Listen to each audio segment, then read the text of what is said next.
Thank you, Chair. So let's play a game. Let's play a lightning round game. I'm going to be the bad guy, which I'm sure half the room would agree with anyway. And I want to get away with as much bad things as possible, ideally to enrich myself and advance my interest, even if that means putting my interests ahead of the American people. So, Mrs. Hobart Flynn. Oh, and by the way, I have enlisted all of you as my co-conspirators. So you're going to help me legally get away with all of this. So, Mrs. Hobart Flynn, I want to run.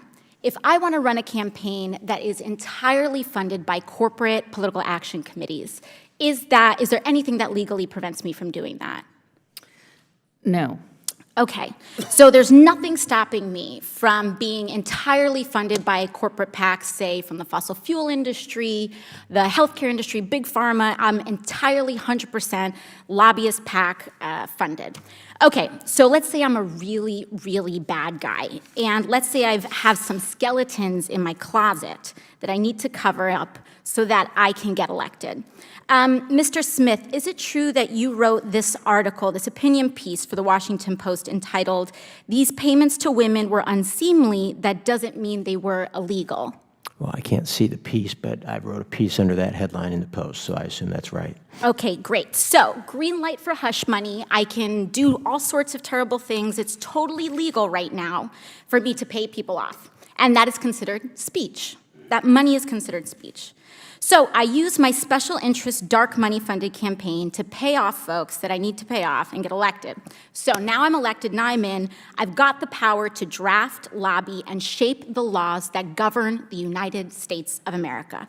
Fabulous. Now, is there any hard limit that I have, perhaps Mrs. Hobart Flynn, is there any hard limit that I have in terms of what legislation I'm allowed to touch? Are there any limits on the laws that I can write or influence, especially if I'm based on the special interest funds that I accepted to finance my campaign and get me elected in the first place? There's no limit. So there's none. So I can be totally funded by oil and gas. I can be totally funded by Big Pharma, come in, write Big Pharma laws, and there's no limits to that whatsoever. That's right.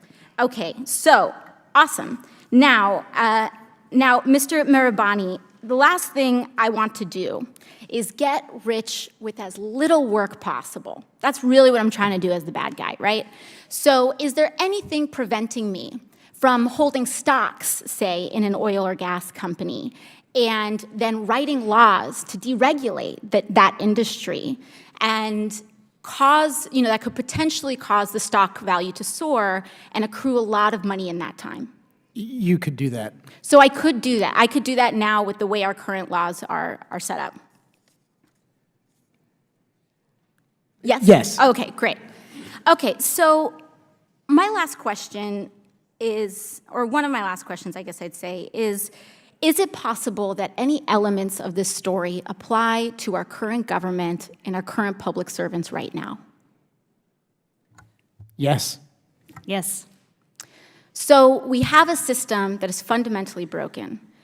We have these influences existing in this body, which means that these influences are here in this committee shaping the questions that are being asked of you all right now. Would you say that that's correct, Yes. Mr. Mirabani or Mr. Schaub? Yes. All right, so one last thing, Mr. Schaub.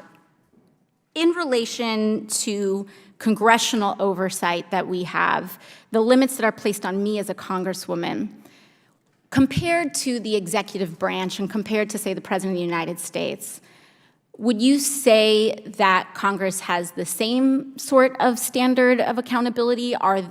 Is there more teeth in that regulation in Congress on the president, or would you say it's about even, or more so on the federal? In terms of laws that apply to the president, yeah, there's just almost no laws at all that apply to the president. So I'm being held, and every person in this body is being held to a higher ethical standard than the President of the United States. That's right, because there are some ethics committee rules that apply to you. And it's already super legal, as we've seen, for me to be a pretty bad guy. So It's even easier for the President of the United States to be one, I would assume. That's right. Thank you very much.